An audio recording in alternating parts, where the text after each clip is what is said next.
Hello and welcome. It's Thea Van Dorp from Time of the Sixth Sun. In the window below me is Nikki Luna, the executive or the producer, writer, director of Time of the Sixth Sun, the movie and the whole docu-series. And in the box over here, we have Mr. Michael Tellinger, live from South Africa. Thank you, Michael, for joining us. Mm-hmm. Excellent to be with you, Theo and Nikki. Lovely to see you again. It's great to have you with us. Thank you so much. And I will let people know that Michael's internet at home is not good.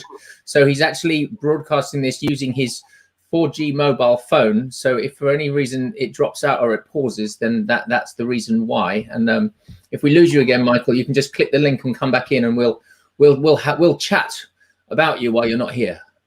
Yeah, exactly. Just you can get all the dirt out the way. Yeah. So it's so nice to have you with us. And there's plenty of people coming in. So we're broadcasting at the moment on our YouTube channel, on our Facebook page, and on our Facebook group. And so there's three different places people can be watching us. And there will be comments and questions. And if you've got questions for Michael, please do write them in the comments, and we'll try to get to them as soon as we can. So that'd be lovely. It's lovely when we get the interaction. We've had some. I think this is the 10th one of these that we've done, Michael. So we're getting a regular, lovely crowd of people that arrive to watch these lives with us on every Monday and Thursday evening. So it's been great. And if you'd like to support Michael, you can do so by visiting his website, which is michaeltellinger.com. We're going to be talking about Ubuntu, which is michaeltellinger.com/Ubuntu. And Michael's also on Facebook as well. And for us to enable to continue to do these live broadcasts each week, you can help support Time of the Sixth Sun by either renting the movie for just $4.95. There's the complete digital access package, which is 19.5 hours of deep dive content, including 8 full documentary episodes where we go really deep into a lot of the subjects covered in the movie. We've got ongoing costs every single month. It costs us more, upwards of $1,500 a month just to keep all the tech going. So any donations you make really do help us towards that as well. And if you can't do any of those, then you're very welcome to share the live video with others. So without further ado, Nikki, would you like to explain or first of all share with us how you and Michael met and what it was like interviewing? I hijacked Michael because he was here in our village of Forest Row many years ago now, Michael, wasn't it? And then we saw each other all together recently, and maybe about a year ago, 2 years ago, up in London at a fantastic talk that Michael was doing. I mean, Michael, you're an author, an archaeologist, a scientist, international speaker, author. You are a man of many skills. And just tell us, what's it like in South Africa at the moment? What's the situation with this sacred seclusion going on? Well, it's as funky as many other places, I suppose. I believe that some countries are not nearly as crazy as we are. But, you know, we've been in lockdown now for 6 weeks. 6 weeks, I think. Mm. And, yeah, it's just crazy. And people are really taking strain. People are struggling to survive. They're hungry. Some people are really actually starving. Yeah. And the government is not showing any signs of being capable or able to actually deliver food to these people. They're forcing them to stay at home, and all the businesses are closed. Tourism is completely destroyed. My business is tourism. I bring people here to come and look at the ancient ruins, the ancient civilizations, to the museum. We have a lodge and a guest house and a little restaurant to keep us going. So that's dead. So my business is completely dead. It is a complete assault on our liberties and our human rights, and it's just, yeah, it's not good. Let's put it this way: it's not good. I'm hearing you, brother, for sure. And yeah, I mean, people going without food, is tragic. You know, when we think about our NHS system here, and have you got the community spirit of people going out and helping people? Well, it's not allowed. There's actually now a law that you cannot give food to other people unless you have a permit. That's how bad it is. You know, if people can't see through that to realize that this is just pure genocide, then we're in a really bad state of awakening. And this is why it's just so sad to see how the World Health Organization, the United Nations, and obviously, the influence and the meddling of people like Bill Gates and all those horrible people that are trying to assert themselves on Africa and so-called third world countries, the damage they cause. And now it's not just damage, it's pure full-blown genocide. These organizations hold these countries, and especially South Africa, because they're trying to use us as an example, at ransom. They hold us to ransom. And if you don't do this and you don't do that, then we pull this aid and we pull that aid and we won't do this for you. And it's just such a shame, because South Africa is such an incredibly wealthy country. Yeah. We should be one of the most prosperous countries, if not the most prosperous country in the world. We have everything you can imagine, from all the minerals you can imagine to the best climate in the world you can imagine. We grew more food here than most other countries were able to grow. We were exporting everything imaginable. We were completely and utterly self-sustained. And we've gone from that to this. It's just unbelievable. So it's clearly an agenda to turn the country into a poverty case and absolute control. And they've been doing a pretty good job over the past 24 years, especially since the ANC took control. Yeah. And are there any signs of a reduction in the lockdown in South Africa, like you're seeing in other parts of the world?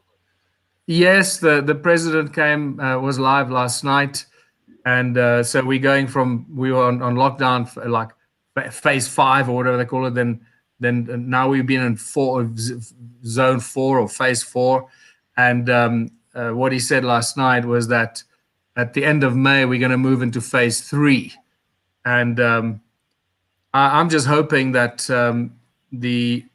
what's happening in the USA with a lot of the governors there opening up the states and actually leading the way, and a lot of the people in the USA who are a little bit more savvy than third world country people. You can imagine there's a big difference in, I'm not saying they're smarter, I'm just saying they have more access to technology, they have cars, they have more access to, it's a different structure, a different lifestyle. So for people there to just band together and go to the governor's house or the governor's offices and protest really, really loudly without violence is very different to what you can do in a lot of African countries and third world countries, because people just don't have the means. I suppose South Africa, we do have the means because there are a lot of wealthy people. There's the urban areas are full of, SUVs and big fancy suburbs and so forth. But it is slightly different in us, and I just hope that some of the states in the USA that are leading the way in reasserting their human rights and their constitutional rights to life and freedom and movement of freedom of movement. I mean, it's incredible. It's actually incredible that we even have to say that. Mm-hmm. It's like we've within 6 weeks, the world has become a totalitarian territory divided into zones. So I really hold out a lot of hope, and I don't want to talk much more about it, that the United States will lead the way, and it'll force other countries and leaders who are under the grip of the World Health Organization and all those other nasty, evil or global organizations, that they will be forced to loosen the grip. Otherwise, it's just going to be very obvious that they're exploiting the so-called third world countries. Oh, blessings. Thanks for sharing that. Should we start asking about, do you want to start off about One Small Town? Yeah, Michael, I posted the video in the email that we sent out yesterday that you made, the 5.5-minute video about Ubuntu and One Small Town. And when we came to see you talk live in London, I think it was the end of 2018, when you were over here in the United Kingdom. You showed that video about One Small Town. I mean, it's an incredibly simple yet beautiful idea about how a community can come together and how you can actually release that reliance on a job and release that reliance on big corporations and things. For those that haven't seen it, would you give an overview of what One Small Town is? Yes, but I also like to suggest that the people go onto the Ubuntu Planet website. It's actually an additional website to the ones that you showed. It's very simple. It's either ubuntuplanet.org or onesmalltown.org. So probably easier for people to spell onesmalltown.org. Go there, it'll take you to the same website, and just scroll down and you'll see all the links and the videos for One Small Town. There is a new video that I just put up probably two and a half weeks ago. It's a 23-minute video that takes you systematically through the very simple implementation of how to take an existing town and turn it into a place of prosperity and abundance by simply bringing in your own source of electricity. So One Small Town, very briefly, evolved over a 15-year period. The strategy, I call it One Small Town. It's a philosophy of creating a world of prosperity and abundance for every single one of us without any violence, opposition, or conflict. And it's taken 15 years to evolve this philosophy from all the experiences that we've had. First of all, just sharing the philosophy and the idea that we need to create a new social structure because the current socioeconomic system that we've had for thousands of years simply doesn't work for us. So if the system is broken, let's find and create a new system that actually works for society. And that evolved into getting involved in politics in 2010 in South Africa, in the UK, and Canada, and in Australia, almost in the USA and Brazil and many other countries. But those political activities, and especially in South Africa, where I personally was involved in 3 elections in 2012, 2014, and 2016, that taught us a great deal about the political arena. And most importantly, it was a great teacher about what not to do. So from that very, very amazing experience, it was literally blood, sweat, and tears for many, many years, came the very simple philosophy that literally just emerged like a very unexpectedly. When I realized that you can't fight the system. You cannot beat it. The system was created with all the laws, the structures, the money, the capitalism, the banks, the courts, the judges, everything that is in the system holding it up is there to keep the system alive and to protect the system. So you can't beat the system.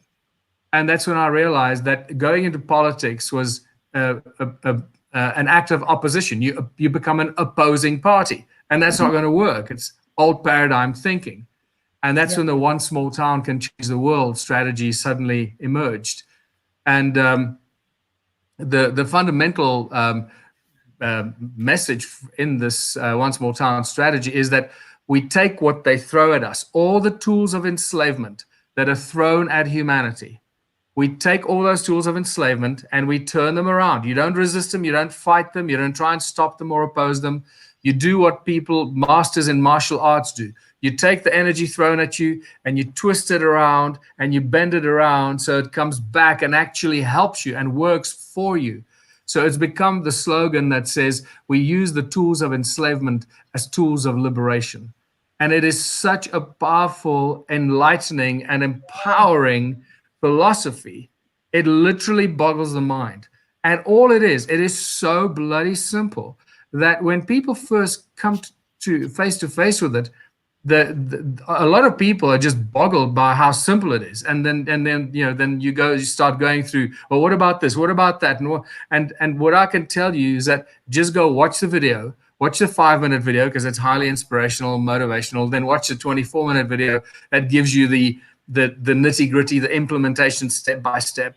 And all it is basically is that we find a small town of anything above 5,000 people. And I'm not going to go into the reasons why now, but we need enough people that when we start the projects, if only a small percentage of the people in the town participate in our projects, we still have a large number of people every week participating in the project. Therefore, it can't be a village of 200 people because that's not big enough. And secondly, or actually most importantly, we bring our new technology, our new energy, electricity technology, which is ready to be unleashed and taken and basically handed to the mayor and the people of these small towns. And this will liberate the people and the town from their dependence on the electricity grid and paying money every month down a bottomless pit. So all it needs is a mayor that wants to do something good for his or her town, that is sick and tired of struggling, never having enough money for maintenance and upkeep and improvements on the town. And we all know that small towns have a big problem with this. There's just never enough money. And the decay of small towns around the world is quite staggering. It is unbelievable. So this is really aimed at the mayors of towns, anything from 5,000 people to about 100,000 people, and possibly even more. But that will be a good margin or a good population of the small town that we envisage. And it's really based on the mayor taking the lead on this and becoming the face and the voice of the implementation of this, saying this is what we're doing. We're bringing our own electricity in so that all the money that comes in from the electricity now stays in the town, and we've got all this money every month to suddenly use on upgrades, improvements, arts, culture, and even more importantly, setting up new community projects, which are actually businesses that have got a very high potential of generating a profit. And obviously it starts with growing food, technology, healthcare, engineering, any industry that will create from a short turnaround in yield or return, from medium to long-term investments that the people of the town make. So it is such a simple plan of action. And everyone is basically asked to contribute 3 hours a week, and it's completely voluntarily. You've got your own electricity. The money that comes in gets allocated to various businesses and projects that we launch. Obviously, that is determined, and we identify the industrial opportunity, which farms are standing empty, what factories are standing empty that can be put back to work or reused again. And just really, we're not stupid. We know what works. We know what doesn't work. We also have very clever people in our communities. We have engineers, accountants, IT people. We have incredible talent in our communities. Use that talent in the community in specifically chosen areas that we can activate and immediately launch as a viable profit-generating business. So many people might be under many people have been in the past under the wrong impression that we want to create a world without money or a community without money. We're not going to use any money. That is not the case. We can't do that. We have to use the money, and as much money as we can lay our hands on, to create the foundation of a community down the line in which money will no longer be needed. But we can't just jump into the deep end and do that. So this is why I say we use the tools of enslavement as tools of liberation. And that includes money. It includes greed of capitalist investors, because the one small town as an investment opportunity, I believe right now that this is going to be the future investment rush, because there are only so many small towns in the world. Yeah. And once the conscious millionaires and billionaires and investors realize that they can be the first one in and fund and invest into the industry or the computer factory or the cheese factory or the bakery or the farming or whatever it is, and be the first one in there and have a labor force of a few thousand people that contribute free labor every week. There has never been an opportunity like this anywhere for any investor anywhere. So other than your basic expenses of your experts, your specialists that run the business, whether it's an engineering firm or a bakery, you always need that core team of experts that run and manage that business. But all the other labor, the holding, the fetching, the security, the whatever, all that stuff that always costs money that the factories and the companies cannot afford. That's why they want to go to automation, because they can't afford the labor. And this is where you start realizing how powerful this is. Because what we've done here, we've taken competition and we've turned it into cooperation and collaboration. Everything else still works the same way. We're still driven to make as much profit as possible. But now we only have one bakery in our town, which is funded by one investor. And all the people in the town are the co-owners of that bakery, or whether it's an engineering company or the hospital or an IT company or making computers, pharmaceutical company. So we're not stupid. We know which companies make billions of dollars, right? Now, let me just paint this picture for you. And this blew my mind actually quite recently when I started to look at some of the economic models. And I'll come back to the economic models as well, how incredibly successful they are compared to capitalist models. At any company that employs 5,000 people or more, the average annual turnover of corporations that have 5,000 employees or more is about 1 billion, as much as $6 billion. Now, we have a town of, say, 10,000 people or 20,000 people. That would be equivalent to having a corporation with 5,000 employees. But our employees work for free. So we have just suddenly turned our town into a fierce competitor for any global large corporation. Anyone, whether it's making computers or software or hospitalization, anything you can imagine, growing food, making cornflakes, we become overnight an incredibly powerful competitor to any global corporation. And this is what's going to attract the investors.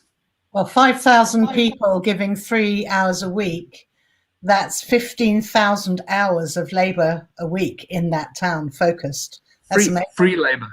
Yeah. Free labor. Yeah. It's unimaginable. So, and that's just the beginning of it. This is just, so now you start sensing the excitement of this One Small Town initiative. It is so beautiful. It is so simple. And everything works very simply. The investor comes in, the investor funds the initial business and retains 1/3 of the profits. That's it.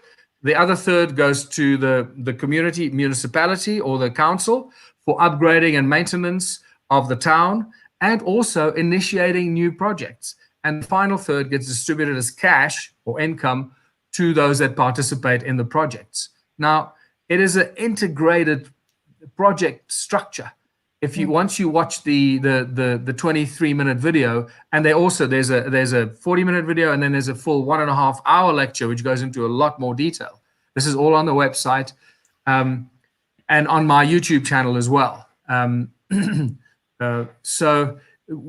For example, we're not stupid. We know how to integrate things. Like everything we do has, offcuts and excesses that are not used and things that you throw away because you can't use it. So you can imagine, like, if we're going to make corn, we're not going to just grow corn and sell the corn in bulk. Of course not. We're going to grow the corn, but also set up a factory to make bloody cornflakes and everything else, and tortillas and everything else that can be made out of corn, right? And when we grow wheat, we're going to use the wheat and we're going to mill it and make some flour, so we can give the flour to the bakery so they can bake bread.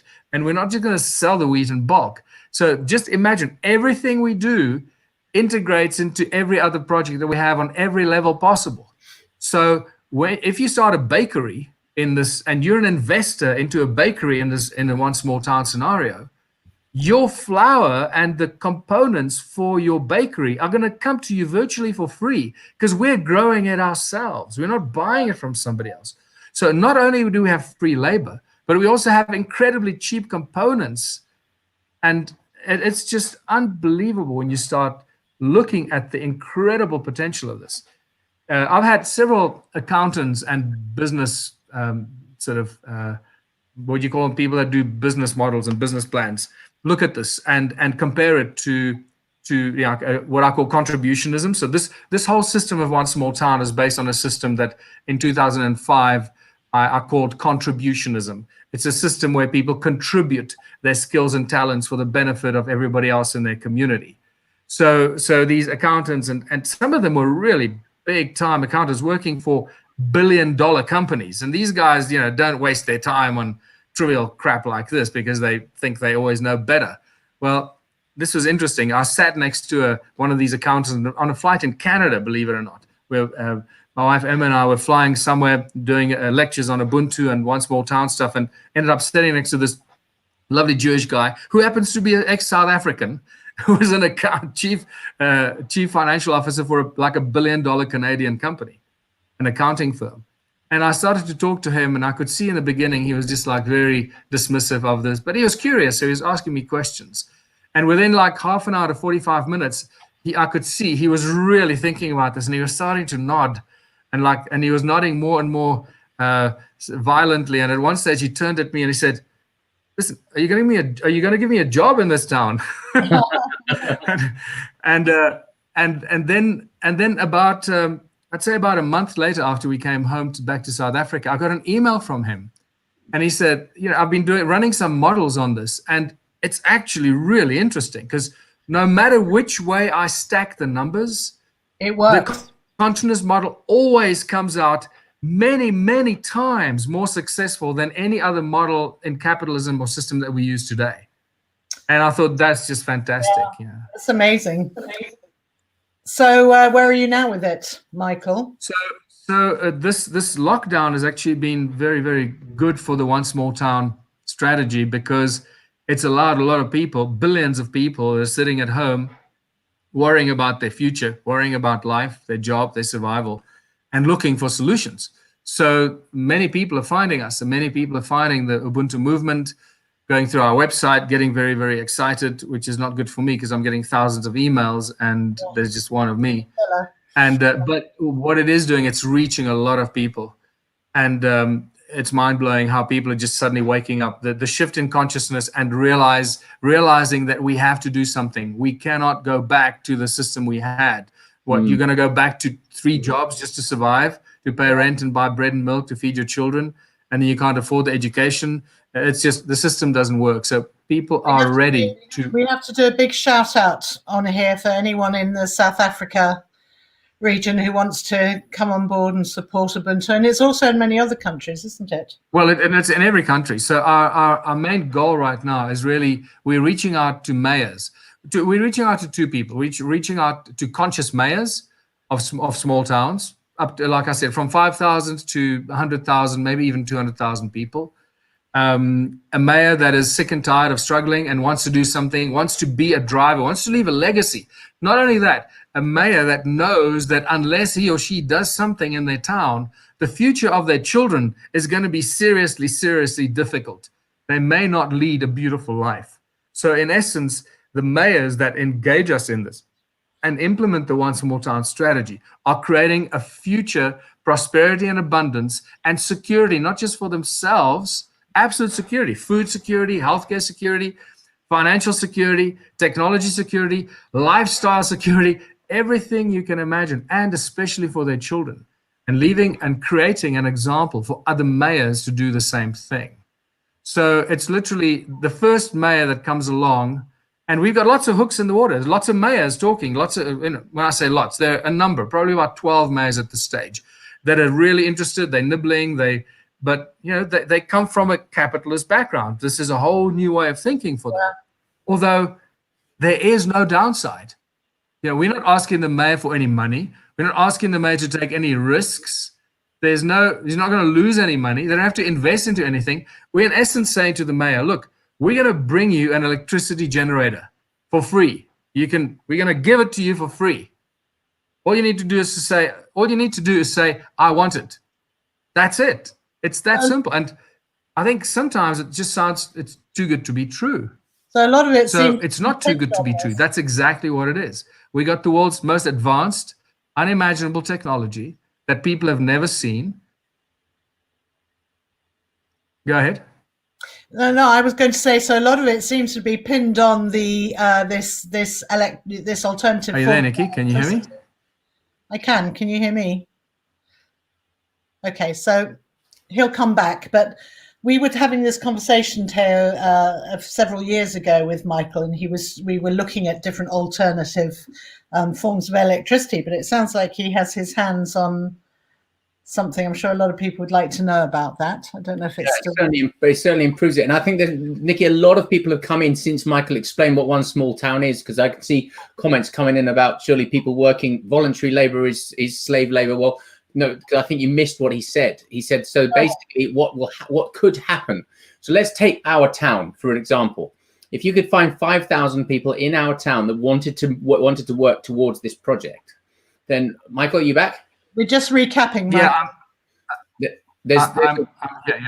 There's a few comments saying that working for nothing is slave labor, because I think what they missed was you explaining how actually the businesses that get generated and people just giving up 3 hours a week. So as an example, I'm a web designer, I do technology, I help with Time at 600, all the, lots of different things. But say, for example, there was a project locally to us that needed an online presence, needed social media, needed those sort of things. Well, I could offer my 3 hours a week to do that. Nikki could offer 3 hours a week to do something different. My wife could offer 3 hours a week to do something different to that. Yeah, that's not how it works though. So what I'd recommend to the people that have this attitude is you got the cat by the tail here. You got the wrong idea. Go onto our website, watch the video, because I can't explain to you, especially with this bad internet connection. I'm not going to take you through this whole thing, because that means I'm going to speak for an hour just to give you the lecture that you can go and watch on YouTube. It is a fully beautiful video. It's a voluntary system. No one is forced to do this. The most important thing here is, let me be very clear here. The most important thing here is that the mayor chooses to do this. Whether the mayor gets the support of all the people or just one person or 0 person, doesn't really matter. The mayor can still implement this by installing his or her own supply of electricity. We will provide the electricity generator technology, and it will belong to the people of the community. The people won't even know that we've just gifted them an electric generator worth $20 million. They won't even be aware of it. They might still be talking rubbish or thinking that it's some sort of a scam. But what will happen in the meantime, the mayor will implement the electricity, and suddenly all the money that comes every month, let you imagine a town of 10,000 people, if everybody pays $100 a month for electricity on average, I'm using simple numbers so it's easy for people to do the maths. That's $1 million a month that stays in the town, that belongs to the council and to the people to upgrade their community, to fix it, to build theaters, to build sports arenas, to build everything you can imagine, and to start various businesses as a community project. So when I say projects, I mean businesses, not some sort of a silly little bunch of hippies growing some food somewhere on a plot of land while they stone. Oh, that's not what we're talking about. Okay, so it seems that a lot of this all hinges on this alternative form of electricity. It all is based on the platform of electricity, and from that. Sorry, I lost that. What?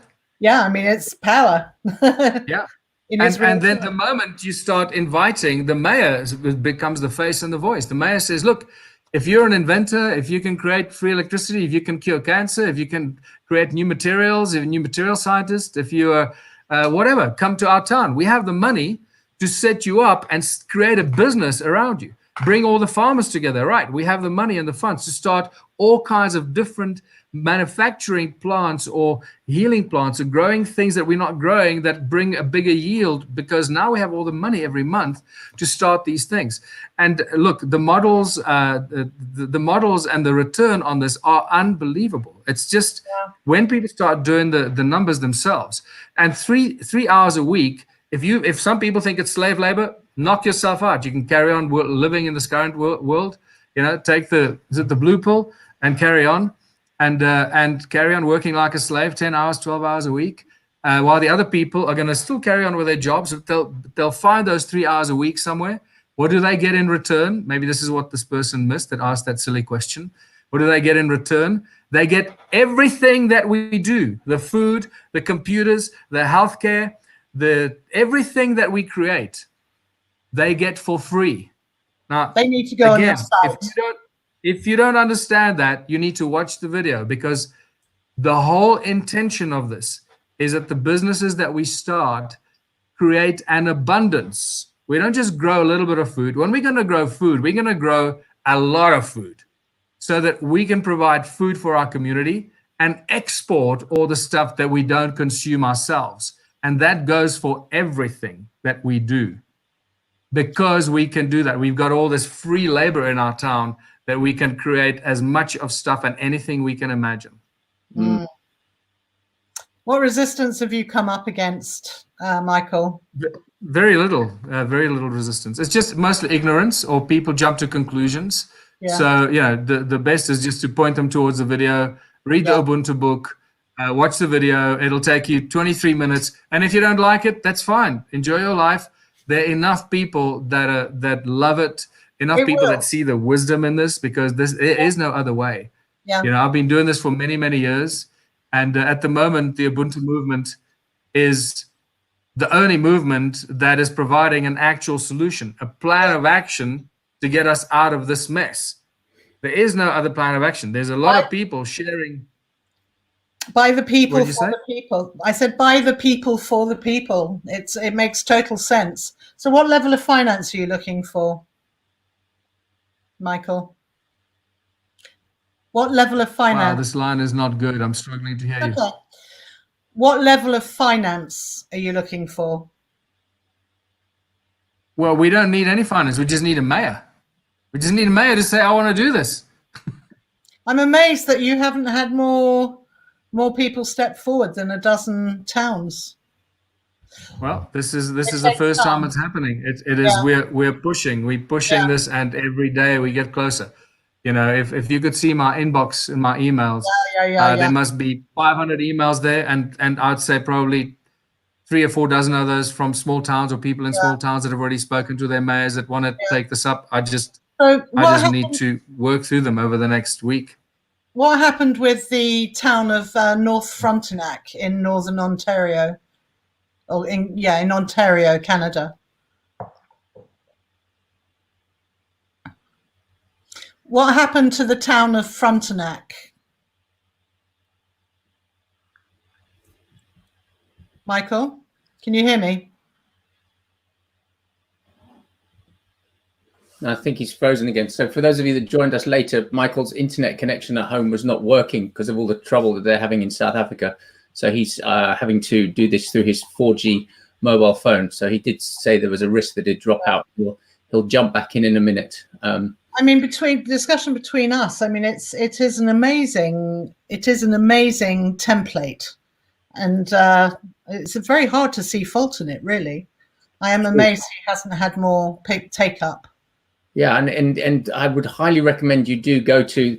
I put the link into the people asking where to go, but go after the live chat. But if you go to onesmalltown.org and actually watch there's a 5.5-minute video there, and it explains it beautifully, succinctly. It's one of those cartoon animation videos, and you give 3 hours of your time a week, and then in return you're getting all these amazing things. Michael, you back? Can you hear it? Yeah, I'm back. Well done. There was a dip in the signal there. Don't worry, we can live with it. I was asking you about the North Frontenac in Canadian province of Ontario. What's happening there? Because you've got the support of the mayor there.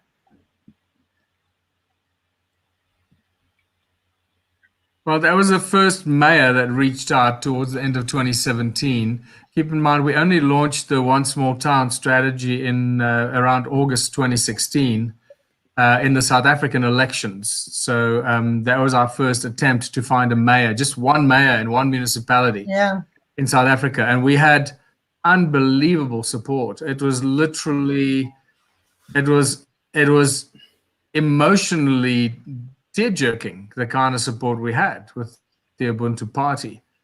But there's just so much corruption in the elections. So I know that they were just literally discarding our votes by the hundreds in the small towns and municipalities. They just would not allow us to get anywhere near that mayor or a position to install our own mayor. That's what I was wondering. Can you still hear me? Yep. Yeah. That's what I meant by. And so we learned a lot. And then by December,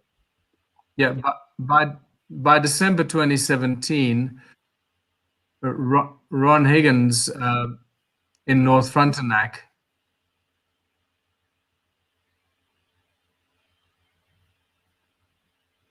No, I think we've lost him again. I'm sorry about this. It's very, very frustrating. But what I'd like to say about Michael and people like Michael, you know, that he is such a visionary, and it is everything that he does is from the heart, really wanting to create something that will serve future generations. And we know very well what it takes just to run something small like this, and the film, it exhausts you, and I can see how exhausted Michael is. But just to support him, and if we can think of, we should put it to our council in Forest Row, Teo. Going to bring Michael back in. Hold on. There we go. You're back, sir. Can you hear me?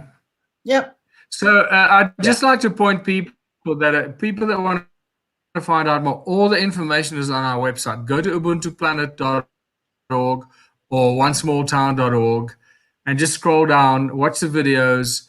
You can find the manifesto, the One Small Town manifesto, just to get an idea. You can read the letter to the mayor, the proposal to the mayor. So you can see exactly what the proposal to the mayor is. I mean, any mayor that reads that and says, wow, it's like a no-brainer. It's like, this guy, you're not asking me for any money. You're offering me brand new leading-edge technology, bring investment to our town. There's no downside. So any mayor that refuses that is obviously not a friend of the people. Yeah. Well, we'll keep an eye on your website for updates. Are you able to talk about the free energy generator at all? No, this thing is broken down completely. I know, because I can't, because it keeps... We can hear you, Michael, at the moment. Yeah, we can hear you. Can you guys hear me? You can't hear us, though. It's all good. We can hear you. Okay. I can hear you. You're back now. This is just, I'm not sure why this is so bad. Don't worry. This is the worst it's been in a long time, this internet. It's just ridiculous. It's life. So I'm going to touch very briefly. Can you hear me? Well, maybe this is a bit complex to ask with it going down. Yes, I can't see you, but okay, I can hear you very bad. All right, darling. If you can hear me, you have put out recently a video 7 days ago or something about Trump moving the Federal Reserve under the US Treasury Department. You're very excited about that. Is that because you see a way of getting One Small Town funded? Or do you feel it's a way to go out of to become a cashless society? No, not at all.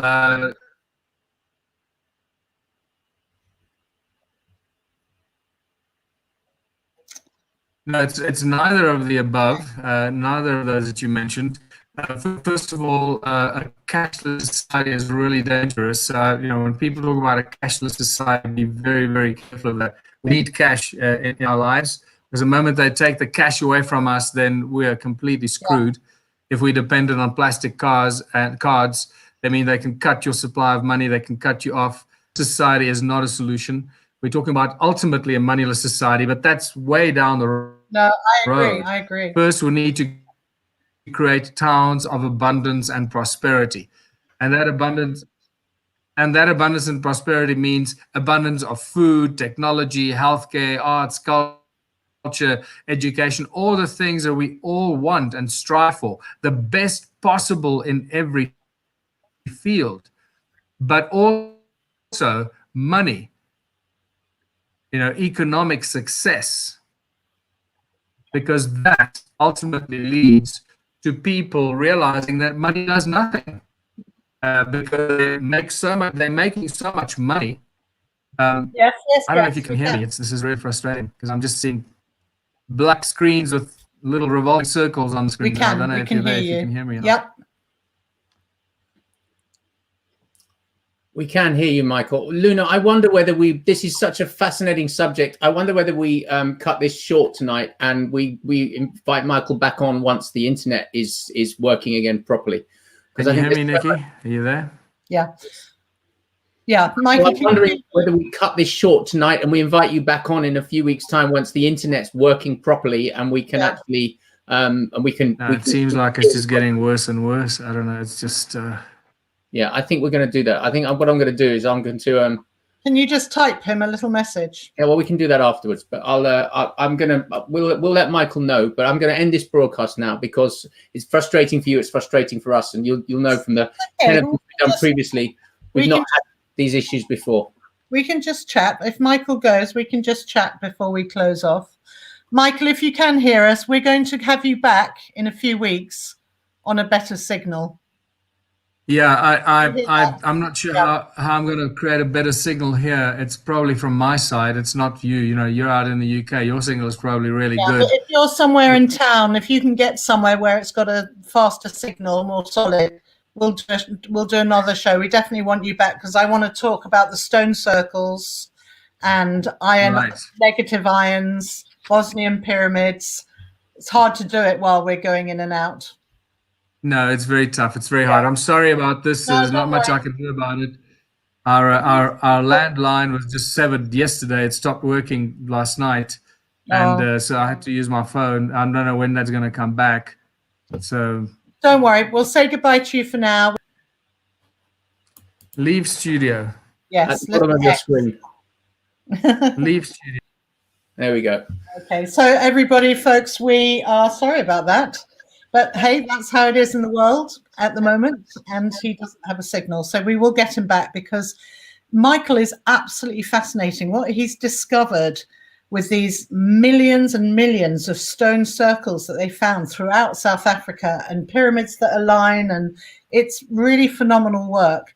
And he's been working with Sam, I can't quite remember his name, Sam Osmanagic, that's his name, the head archaeologist at the Bosnian pyramids, and they've discovered it's full of negative ions, which is an incredibly healing environment, and he's relating that to the stone circles. So it's going to be a fascinating conversation. We'll definitely have him back, and anything you do want to know about Ubuntu, it was very clear from Michael. Just go to his website and watch those videos. I think it is a great idea. And like all great ideas, they take time to get off the ground, and it really takes a team of people. He sounds like he needs a lot more help. So really a call out for anyone who is listening from South Africa to, if you're interested in being involved in that project, I'm sure he could do with your help, answering emails if nothing else. We've experienced that, haven't we, Nikki? Where you're getting 1,000 emails a day and you're not quite sure how to handle it. It's hours answering emails. Anyway, so we hope you are not too disappointed. That's just how it is.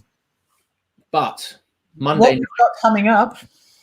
Monday night, Luna has managed to get Charles Eisenstein to agree to come on and do a Facebook Live with us. Charles Eisenstein, obviously a speaker in the movie and also features prominently in the docu-series as well. He's written an incredible paper recently that I'm going to post up in the link that when we put the video up. So that'll be 8 p.m. UK BST, which is British summertime, which is at the same time we go we're going at 8:15 on a Thursday now, because in the United Kingdom at 8 o'clock, the majority of people are going out of their houses and clapping with their neighbours to thank the National Health Service. And we had a lot of people saying, why are you going live at the same time that we want to be showing our support for the services here? So we said, okay, we'll move them to 8:15 p.m. But on Monday it'll be 8 p.m. with Charles Eisenstein. I'm super excited for this. He is so eloquent. He's one of the most eloquent speakers I've ever heard, and he's very reflective, very inward-looking. I'm really looking forward to our call, because we're going to talk about the technology as well. We're all so used to jumping on the screen and doing Zoom calls and taking meetings and speaking to family. But what do we miss when we talk through a screen? And it's interesting because when I first started to make this film all those years ago, I was listening to the wisdom of the elders, and I was thinking, we're receiving these incredible transmissions from them. And is it possible through a screen in a film to still receive that in the heart, for it to touch your heart in the same way? And I believe you can. So it's quite interesting to get over this. I'm going to explore it with Charles on Monday as to how we can adjust more to speaking through screens, because technology, it's my two cameras, when I first started traveling around in the first few years, I named them One Who See and Two Who See. And whenever we were in ceremony in circle, I'd ask for the camera. It stood there as a person, and they were each smudged and blessed. And, they were a witness, and I treat them like a conscious beings, actually. I know that sounds silly, but I do. So I think it's the same with a computer screen. It's helping us to enhance what we already have inside. Yeah. The internet and the internet. Internet and internet, exactly. So have you got any questions there before we go? Does anyone want something answered that we can maybe answer there, Teo? Let me go through. We're getting lots. I wasn't really watching it because I was listening intently as much as we could. There was lots of people. I think a lot of people missed what Michael said early on. I think it's really important what he said, that a cashless society is way, way down the line. Right now, we live in the world with 1 foot in 3D and 1 foot in 5D, if that's what you want to call it or term it. And we have to generate abundance so that we can create these societies that run on free energy, etc. And yeah. Well, Michael talks about free energy in the film, doesn't he? He talks about Tesla. Yeah.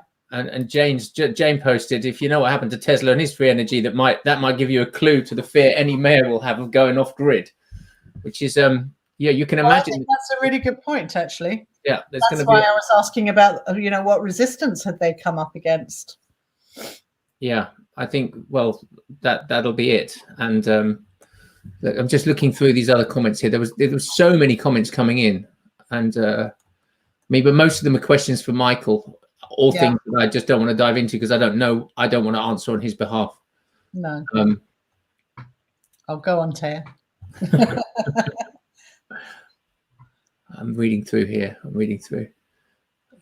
Well, I've heard of very few plans where someone has sort of taken action on a template, and it's very solid. And I think his mathematics are solid too, actually. Because you don't lose anything. It's just 3 hours out of your week. You still continue your job as normal. I think what you said, I think that the sore point is this free energy and whether the power companies or those in power are going to allow that. That's the interesting bit, I think. We've heard that when Mark Cuthbert was talking in the movie as well, wasn't he? About the different things. I'm just going to put this here. Somebody's asking, in fact, not somebody, Yal too says, I can't find the 23-minute video Michael mentions. Could you put the link on here, please? Well, Michael also said at the beginning about his YouTube site, so I'm going to put that up now into the onesmalltown.org or ubuntuplanet.org. Both of them redirect to the same site, and the videos are all on there. So onesmalltown.org. Let me throw that up there for a second, because then you can see the URL, onesmalltown.org. Yeah, perfect. I edited the slide while he was chatting to include. I'm seeing Ananda. I'm really open to people saying, about who we interviewed, because we've tried to keep it to people in the film, but occasionally, we might slot in someone new. And Annette is saying, get Dr. Osmanagic on here to talk about the Bosnia pyramids. Well, actually, we have a very close friend of Sam's who lives in our village here and has been working with the Bosnian pyramids for a good 5 years, I think. I actually lent him some cameras one year, the head camera, and when they opened one of the new tunnels under the Bosnian pyramids, it had never had human beings in there for heaven knows how long. It was phenomenal.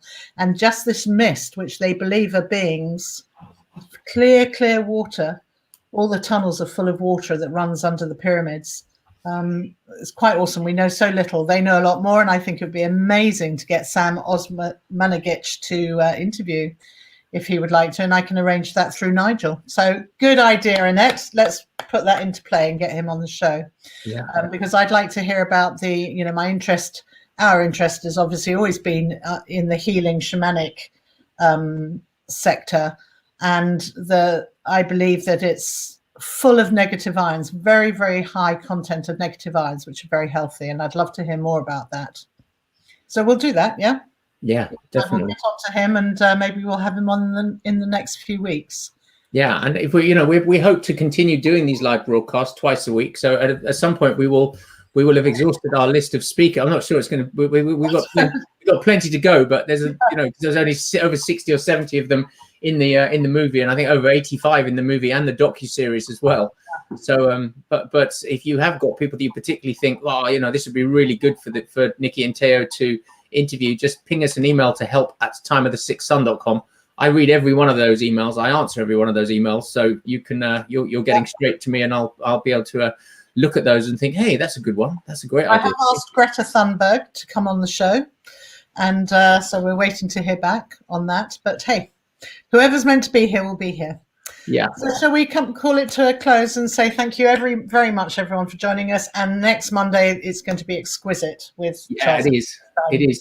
And thank you also to all of you that have contributed or made a donation to us. I checked today, and we've had some lovely love. You know, some people are donating $3. Some people have donated $100. It's amazing because it's costing us like $1,500 a month just for the technology alone. That's without us taking a penny out of this for doing for doing these live broadcasts and for the email and all the other bits and pieces. It takes us about 2 or 3 days each of us just to hold these Facebook lives. Yeah, to create all the slides, to come up with the questions, to get all of the guests, to run the emails. There's all these different things. So those of you that have donated, fantastic. Loads of you bought not loads, I say 7 people bought the digital access package on Tuesday now, after White Eagle said that she was going to give away her Journey of the Heart CD to anybody that bought.